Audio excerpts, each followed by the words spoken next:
Might be a map of the world, mightn't it? Yes. I think there's something very dangerous about these high places, even to pray from. You mean that one may fall over? I mean that one's soul may fall, even if one's body doesn't. I scarcely understand you, Father. Catholic dogma. Now, that blacksmith, he's a good man, but not a Christian. Hard, imperious, unforgiving. His religion was made up by men who prayed on high places, on hills and high crags, who learned to look down on the world rather than to look up at heaven. Humility is the mother of giants. One sees great things from the valley, and only small things from the peak. The blacksmith is innocent. Oh, yes, indeed, yes. You know, Vicar, I once knew a man who began like other men worshipping before the altar. And then he grew fond of high places to pray from. Nooks and corners, and the belfry or the spire. One day, in one of those dizzy places, the whole world seemed to turn below him like a wheel.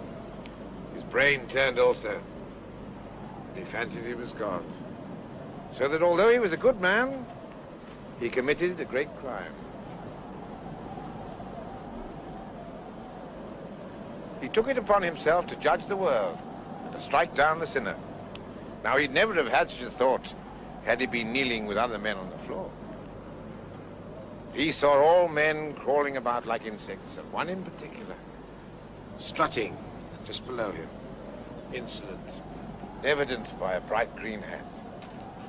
Also, he had in his hands one of the most awful engines of nature. I mean, gravitation.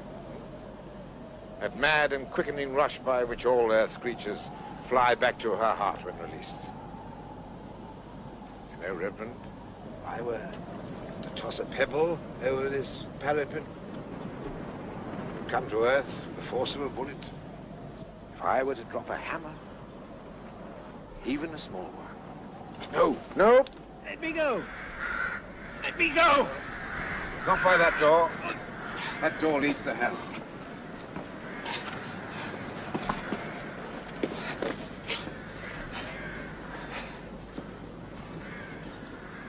How do you know all this? Are you a devil? I'm a man. Therefore have all devils in my heart. I know what you did, Vicar. At least I can guess the great part of it. When your brother turned his back on you to torment the idiot Joe, you snatched up the hammer to kill him. Your own impulse horrified you, and you fled into the church. You came up here to pray. You saw your brother's hat below you, crawling about like a green beetle. And something snapped in your soul. You let God's thunderbolt fall. Unhappily, with the accuracy of the devil. How did you know it looked like a beetle? Well, that was common sense. But hear me further. I know all this, but no one else shall. The next step is for you. I seal this with a seal of confession.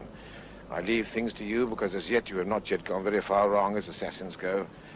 True, you tried to blame the idiot Joe, but you knew he couldn't suffer death for it. That's one of the gleams it's my business to find in assassins now. Let's go down into the village. I have a bus to catch. And you may go your own way, as free as the wind. I said my last word.